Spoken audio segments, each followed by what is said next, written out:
이슈인사이드 계속해서 포스트 코로나 시대를 대비하는 연속 진단, 오늘 6번째 순서입니다. 미래차 선도도시 울산의 가능성과 전략에 대해서 얘기 나눠보겠습니다. 오늘 나와주신 김학선 유니스트 미래차 연구소장 나오셨습니다. 반갑습니다. 네, 안녕하십니까. 네, 지난 14일에 이제 코로나19로 어려워진 경기 회복을 위해서 국가에서 한국판 뉴딜이 발표가 됐어요. 그때 디지털 그린 융합 3개 키워드를 가지고 발표를 했는데 울산이 가장 수혜를 받을 것이다라는 얘기를 들었습니다. 그 배경이나 왜 그런지 설명을 우선 해주시죠. 그 디지털 기술하고 네. 그 그린 기술을 좀 나눠서 설명하면 되는데요. 디지털 기술의 대표적인 부분들이 이 미래 자동차의 경우를 보면 자율차라고 생각하실 수 있고요. 네. 그다음에 그린 쪽에서는 수소 경제를 아주 대표적으로 볼 수 있어요. 환경. 네. 예, 그래서 지금 울산시는 그 두 가지를 다 표방하거든요. 수소에 대한 연구가 아마 전 세계에서 울산이 제일 열심히 하고 있고요. 네. 그다음에 요번에 이제 새로 생긴 미래차의 경우에는 자율차하고 또 이제 플라잉카까지 개념까지 도입을 했기 때문에 나는 자동차. 예, 그렇죠. 거기에다가 울산은 또 조선에 관련된 산업을 많이 하고 있잖아요. 네. 스마트 쉽이라는 개념이 도입이 돼요. 그래서 그 모든 것이 울산하고 직결돼 있다 이렇게 볼 수 있습니다. 네. 그러면 지금 현재 자동차는 내연차잖아요. 네. 내연기관 중심의 자동차인데 이것이 친환경적이고 또 지향적인 그런 미래차 중심으로 바뀔 거란 얘기는 저희들이 많이 들었습니다. 그런데 이 미래차 선도 도시로서 울산이 과연 가능성이 있는 것인지 거기에 대해서는 어떻게 평가를 하세요? 연구 개발을 하시는 입장에서요. 지금 울산시에서 이 미래차에 대한 여러 가지 준비를 해왔어요. 네. 그리고 우리나라에서 지금 자율주행 자동차가 한 80여 대가 있는데요. 네. 실질적으로 도로를 돌아다니는 거는 정말 없습니다. 몇 대 안 돼요. 그 중에서 울산이 제일 많이 다니고 있어요. 울산은 지금 자율주행차가 다닐 수 있는 인프라를 잘 구축해 놨고요. 네. 그다음에 이제 자동차라고 했을 때 우리는 보통 승용차만 생각을 하는데 네. 트럭이라든가 짐차 큰 거 네. 이런 거를 생각해 봐야 되거든요. 네. 전기 자동차만 가지고서는 효율성이 안 나와요. 그래서 예를 들어서 짐을 많이 실어놓은 트럭이라든가 대형 차량의 경우에는 네. 전기차보다는 수소차가 더 유리해요. 그렇죠. 왜냐하면 네. 전기차는 충전하는 데 시간이 많이 걸리잖아요. 수소차를 가지고 가면은 장거리 운전할 때 충전하는데 몇 분 안 걸리거든요. 네. 근데 전기는 가다가 떨어지면 충전하는데 몇 시간씩 걸려요. 그러니까 이게 힘이 세고 큰 차들은 네. 수소차가 훨씬 좋구나. 이거를 우리가 알 수 있거든요. 네. 그래서 수소차와 자율주행 자동차를 결합을 하게 되면 네. 이게 세계에서 얘기하고 있는 전기 자동차뿐만이 아니라 새로운 분야의 상품이 나오는 거거든요. 그런 의미에서 울산시에서 지금 추진하고 있는 것들이 상당히 타당성이 있다. 네. 그리고 이게 성공하면 큰 효과가 날 것이다. 이렇게 생각할 수 있습니다. 네, 그동안 밑에 깔아놨던 그런 여러 가지 인프라도 있고, 네, 가능성도 굉장히 높다고 평가를 하시네요. 예. 그러면 미래차가 현재 내연 기관차와 다르게 다양하게 융합되기도 하고, 자율주행이 되기도 하고, 수소차도 나오기도 하고, 날아다니는 자동차가 나오기도 하고, 이런 여러 가지 전망을 해볼 수가 있는데요. 이런 미래 자동차 산업을 위해서 우리가 해결해야 할 과제라고 해야 되나요? 어떤 부분을 좀 주목해서 준비를 해야 할까요? 어떻게 보면은 이제 농경사회에서 산업사회로 갈 때 제일 힘들었던 사람들이 분농이었어요. 농토는 많은데 네. 일할 사람이 없거든요. 네. 즉 그다음에 산업사회에서 이 서비스 사회로 오면서 네. 정보 사회로 오면서 또 공장 큰 거 갖고 있는 사람들은 정보통신 사회가 되면서 오히려 공장이 자기한테 짐으로 오거든요. 그렇겠죠. 그러면 이제 자동차 산업으로 이렇게 넘어와 보면 내연기관 자동차가 발달한 지역에서 전기 자동차라든가 수소 자동차로 가려고 그러면 이 원래 하던 사람이 반발이 심해요. 네. 이게 바뀌지 않을 것이다라고 예측을 많이 하거든요. 네. 그런데 제가 이제 휴대폰을 예를 들어보면 과거에 그 모토로라라는 회사에서 아날로그 폰 조그만 거 해가지고 아주 돈을 많이 벌었거든요. 네. 그 이후에 또 GSM 폰이라는 게 나와가지고 모토로라를 망하게 했어요. 근데 그 시간이 10년밖에 안 돼요. 네. 그다음에 GSM 폰 망하고 지금 스마트폰 다 쓰시잖아요. 네. 그 기간이 또 10년입니다. 그 지금 GSM을 만들던 회사들도 없어졌잖아요. 네. 노키아라는 회사 그 옛날에는 유명했죠. 근데 네. 지금 없어졌어요. 네. 그런 것처럼 이 기술의 발달이 되게 빨라요. 그런데 이제 우리 스스로가 인식하는 게 네. 따라가야 된다는 문제가 있어요. 그래서 울산시에서 지금 현재 있는 자동차업에 종사하시는 분이 빨리 생각을 전환을 하는 게 가장 큰 문제라고 보고요. 네. 두 번째는 아까도 말씀드렸지만 연구개발 기능이 너무 약해요. 그래서 전기자동차나 자율주행자동차나 수소차로 가려고 했을 때 신기술을 빨리 우리 갖다 써야 되거든요. 그래서 기술 연구 개발을 할 수 있는 부분이 좀 약하다. 그가 굉장히 중요한 문제고요. 네. 또 하나는 이제 그 미래에 대한 새로운 걸 창출할 때는 창조할 때는 항상 법이 잡습니다. 규제가 있다든가 네. 새로 연구 개발하려고 그랬는데 뭐 때문에 못 한다는 이유가 되게 많거든요. 네. 그래서 적어도 연구 개발을 해서 상용화되기 전까지의 그 과정에서는 모든 규제 없이 충분하게 실험해 볼 수 있는 환경 구축. 네. 그것이 굉장히 중요한 요인이라고 생각이 돼요. 예, 중요한 요인들을 하나하나 짚어주셨는데 그중에서 그 사회적 인식 어답션 적용 네. 받아들이는 수용 얘기도 네. 하셨고 일자리 문제도 얘기를 하셨잖아요.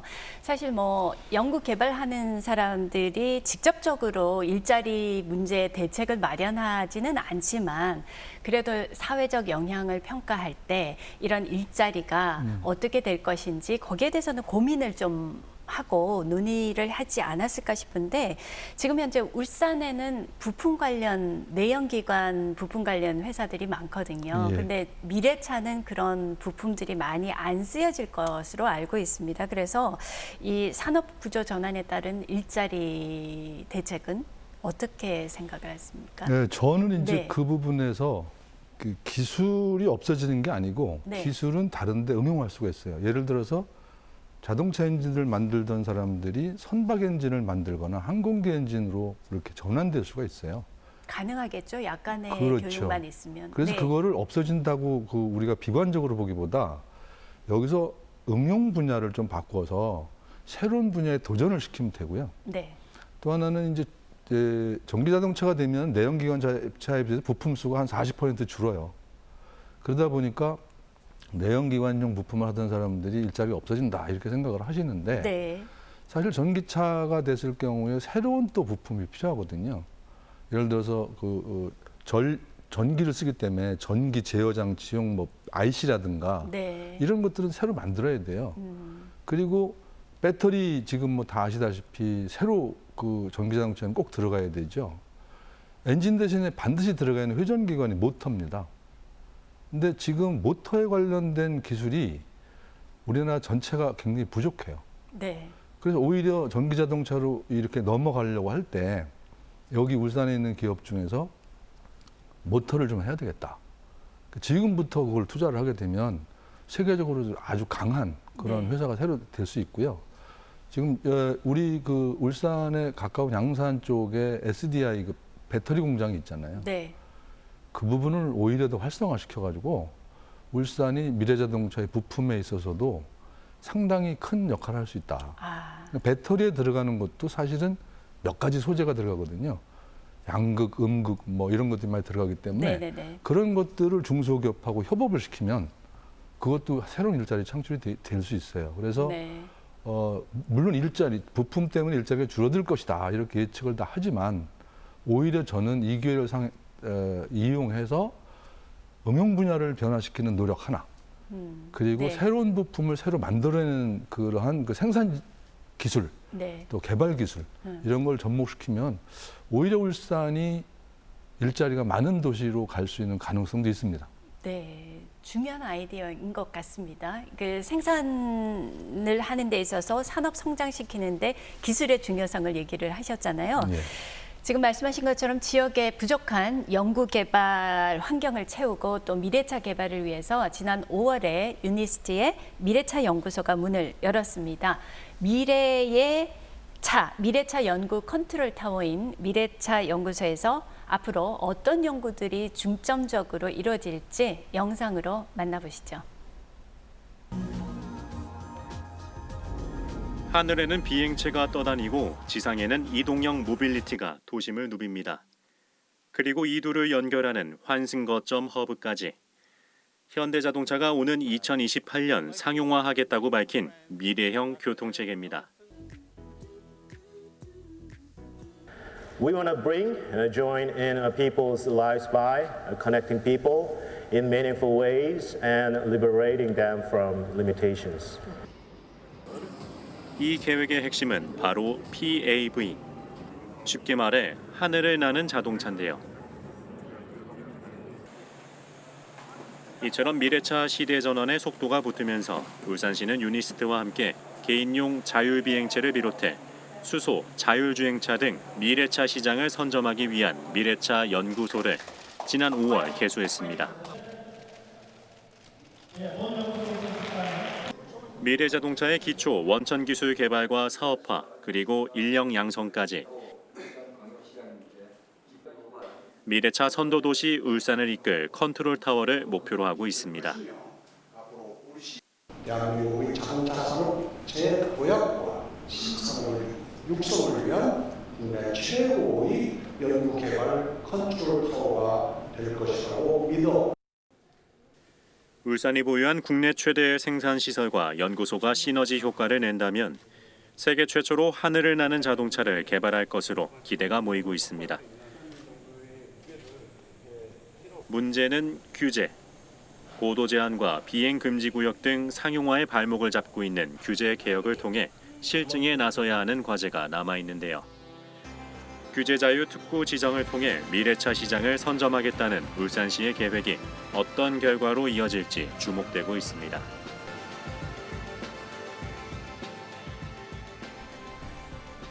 미래차 연구소 지금 영상을 보니까 하늘을 나는 자동차 개발이 나오더라고요. 공상과학 영화에서나 가능한 거라고 생각을 했는데 이게 곧 가능할 수도 있겠다. 뭔가 굉장히 궁금해지고 기대가 됩니다. 자, 이 하늘을 나는 자동차 어떤 계획을 가지고 있는지 설명을 좀 해주세요. 최근에 아마 드론은 많이 들으셨을 거예요. 그럼요. 드론. 네. 사람이 타지 않고 네. 날아다니는 비행체 조그만 거 있잖아요. 네. 그거를 크게 만들어서 사람이 탈 수 있는 비행체를 만들면 이제 그게 플라잉 카가 되는 거죠. 그래서 이제 그 종류가 물건만 싣고 다니느냐, 아니면 사람이 혼자 타느냐, 네. 아니면 여러 명이 탈 수 있느냐라는 거 이제 개념으로 나눌 수가 있는데요. 그 사람이 안 타면 이제 그 UAV라 그래가지고 그거는 이제 물건 날르는 데 쓰게 돼 있어요. 네. 그 부분은 사고가 나도 사람이 죽거나 그렇지 않으니까 좀 쉬운 기술로 보고요. 지금 저희가 개발하고 있는 플라잉 카, 좀 그 PAV라고 하는데 이건 퍼스널 에어 비클이라 해서 개인 비행체라고 보시면 됩니다. 한 사람이 네. 타는 걸로. 예. 이 부분은 이제 좀 작고 무게가 가볍기 때문에 이게 뜰 수 있게 만드는 거거든요. 그리고 지난 1월 달에 현대자동차에서 그 미국에서 열렸던 가전박람회에서 발표한 게 있어요. UAM이라고 해서 도시에서 서비스를 하겠다라고 하는 건데 그게 플라잉 택시라고 보시면 돼요. 아, 네. 그래서 거긴 여러 명이 타는 거죠. 네. 그래서 한번 순서가 개발된 예. 순서가 사람 안 태우는 것부터 시작해서 사람 조금 타는 거, 많이 네. 타는 거 택시까지. 이렇게 네. 가는데 네. 그 기술에서 중요한 것은 저 가능성으로 보면은 비행기가 이미 있잖아요. 네. 그러니까 비행기가 있으니까 날아다니지 못할 이유 없거든요.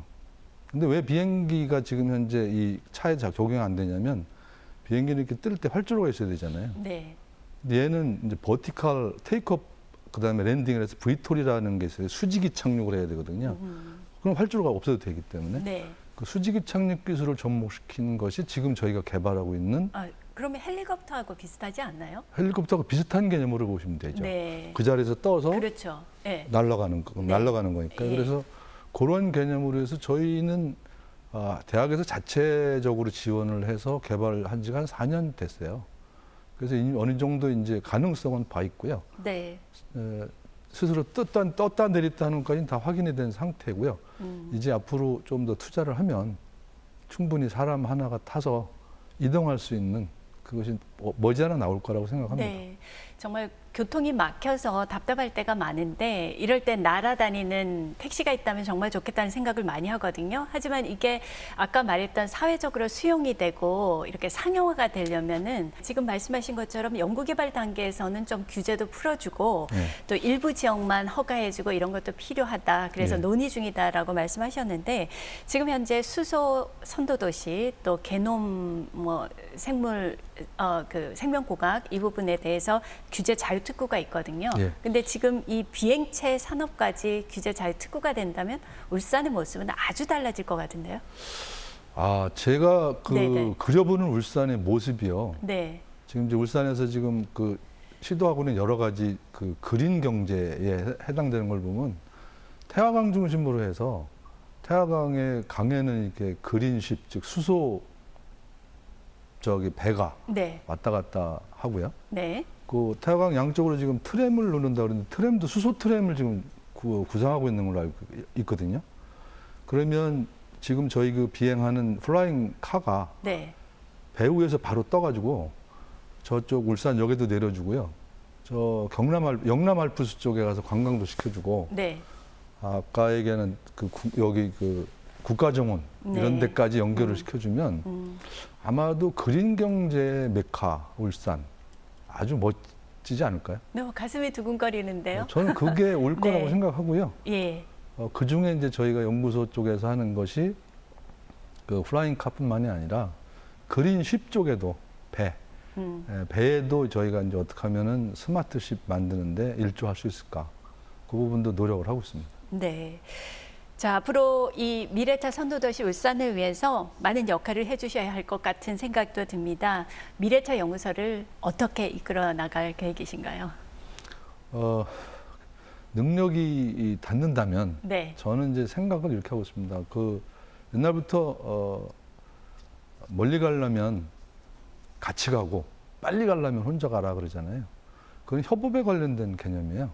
울산에 자동차 관련된 기관이 많습니다. 기업서부터 여러 가지 연구센터 등등 해가지고 많고 울산 이외에도 이제 새로운 자동차에 관련된 연구소가 많거든요. 네. 그래서 힘을 합해서 산업체, 그다음에 대학, 정부, 시 힘을 합쳐서 같이 가야 된다는 거고요. 그래서 저는 오픈마인드 경영을 하겠다라고 하는 거고요.